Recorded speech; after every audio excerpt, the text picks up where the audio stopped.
జనవరి 22న అయోధ్యను లక్ష శ్రీవారి లడ్డూలు పంపివనున్నట్లుగా TTD EO Dharmareddy తెలిపారు. ఫిబ్రవరి 3 నుంచి 5 వరకు తిరుమలలో ధార్మిక సదస్సు నిర్వహిస్తున్నామన్నారు. ఇక తిరుమల అన్నమయ్య భవనంలో జరిగిన డయల్ యువర్ ఈవో కార్యక్రమంలో ఈ వివరాలు వెల్లడించారు. అయోధ్యలో ఈ నెల 22న శ్రీరామచంద్ర విగ్రహ ప్రతిష్ఠ, మందిర ప్రారంభోత్సవం సందర్భంగా భక్తులకు 25 గ్రాముల బరువుగల లక్ష లడ్డూలను శ్రీవారి ప్రసాదంగా అందించేందుకు ఏర్పాట్లు చేశామన్నారు.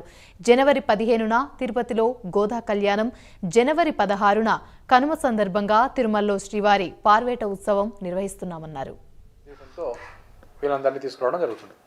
అయోధ్యకు పంపిస్తున్నాం. జనవరి 22వ తేదీ నిన్న బేసిక్గా ధర్మ ప్రచారం,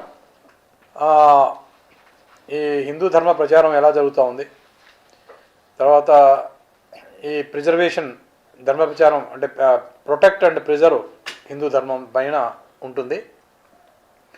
తిరుమల తిరుపతి దేవస్థానమే కాకుండా దేశంలో ఉన్నటువంటి అన్ని ధార్మిక సంస్థలు, పీఠాలు, మఠాలు అన్నీ కూడా కలిపి హిందూ ధర్మాన్ని ప్రాపగేషన్ చేయడంలో, ప్రొటెక్ట్ చేయడంలో ప్రముఖ పాత్ర వహించాలి, అందరూ కలిసి పనిచేయాలనేటువంటి ఉద్దేశంతో వీళ్ళందరినీ తీసుకురావడం జరుగుతుంది. అయోధ్యకు పంపిస్తున్నాం. జనవరి 22వ తేదీ ఫ్రీ లడ్డు పంపిస్తాం. దాదాపు 60 to 70 దాకా ఉండవచ్చు. తిరుమల తిరుపతి దేవస్థానంలో ఆనర్స్ ఉన్నటువంటి పీఠాధిపతులు, మఠాధిపతులను దాదాపు 33 మంది ఉన్నారు. వారే కాకుండా ఇంకా దేశంలో ఉన్నటువంటి అత్యున్నతమైనటువంటి పీఠాలు, మఠాలు వీళ్ళందరినీ కూడా ఆహ్వానించడం జరుగుతుంది. నిన్న బేసిక్గా ధర్మ ప్రచారం, ఈ హిందూ ధర్మ ప్రచారం ఎలా జరుగుతూ ఉంది, తర్వాత ఈ ప్రిజర్వేషన్ ధర్మ ప్రచారం అంటే ప్రొటెక్ట్ అండ్ ప్రిజర్వ్ హిందూ ధర్మం పైన ఉంటుంది.